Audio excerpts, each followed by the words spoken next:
আসসালামু আলাইকুম সংগ্রামী দেশবাসী ও করিমগঞ্জবাসী। করিমগঞ্জ পৌরসভা ছাত্র অধিকার পরিষদের পক্ষ থেকে সকলকে জানাই আন্তরিক মোবারকবাদ।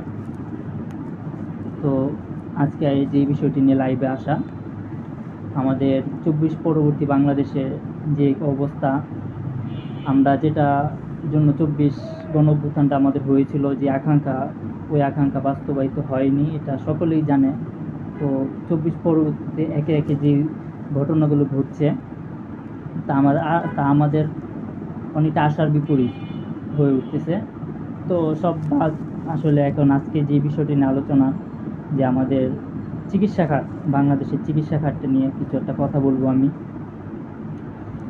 আমাদের বাংলাদেশে ম্যাক্সিমাম মানুষ আমরা সরকারি যে হাসপাতালগুলোতে, ওইগুলোতে আমরা কিন্তু আমাদের এই সবাই চিকিৎসা নিতে যায়, সেবা নিতে যায়, কারণ সবার কিন্তু প্রাইভেট হাসপাতালে কিন্তু ওই অ্যাবিলিটি থাকে না, তারা সেবাটা নিবে, চিকিৎসাটা নিবে। তো ম্যাক্সিমাম কিন্তু আমরা যারা আছি সরকারিতে যাই।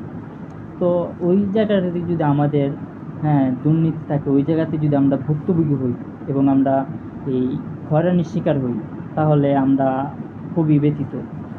বিশেষ করে এই 24 পরবর্তী বাংলায় যদি আমরা এভাবে ভুক্তভোগী হই, তাহলে আমরা খুবই দুঃখিত। তো এমন একটা ঘটনা শেয়ার করব আমরা আজকে, একটা বিষয় আমার সাথে যেটা ঘটছে।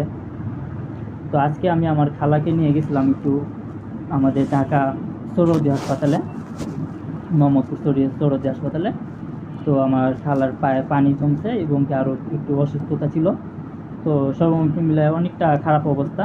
তো হসপিটালে নিতে হয়েছে, তো আমি গেছিলাম সাথে।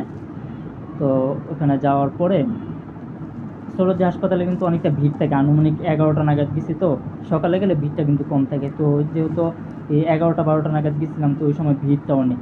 তো ভিড়টাতে যখন গেলাম, তখন দেখলাম যে একটা মুরব্বী মানুষ, তো তিনি দাঁড়ায় আছে। তো উনি আমাদের কাছে আসলে এসে বলতেছে যে আপনার কি সমস্যা, আমাদের সমস্যা জিজ্ঞেস করতেছে। তো আমরা বললাম যে এরকম এরকম সমস্যা। তো উনি বলতেছে যে আজকে তো এই কিডনি বিশেষজ্ঞ যে ডাক্তার, তো সম্ভবত আমার খালার কিডনিতে সমস্যা আছে। তো আমরা মনে করছি যে ওইটার কারণে হয়তো পানিটা জমছে। তো বলতেছে যে তার ডাক্তার তো আজকে বসেনি, ডাক্তার সপ্তাহে 3 দিন বসে। তো আমরা যখন শুনলাম যে ডাক্তার 3 দিন বসে, তো উনি বলতেছে যে এই সরোজি হাসপাতালের রাস্তার ওই পারে আরেকটা ক্লিনিক আছে, আরেকটা ডাক্তারের চেম্বার আছে। তো আপনি ওইখানে যে দেখাইতে পারেন। ও 20 টাকা ভিজিট লাগবে, আপনি যে ওইখানে দেখান, আজকে সরোজিতে ডাক্তার বসে নেই। তো আমাদের এরকম বসে বলছে, বলার পরে আমরা ওইটাই বিশ্বাস করে নিচ্ছি। আমরা তো জানতাম না যে সরোজিতে আসলে ডাক্তার বসছে কি বসছে না। কিন্তু সরোজি হাসপাতালে অ্যাভেলেবেল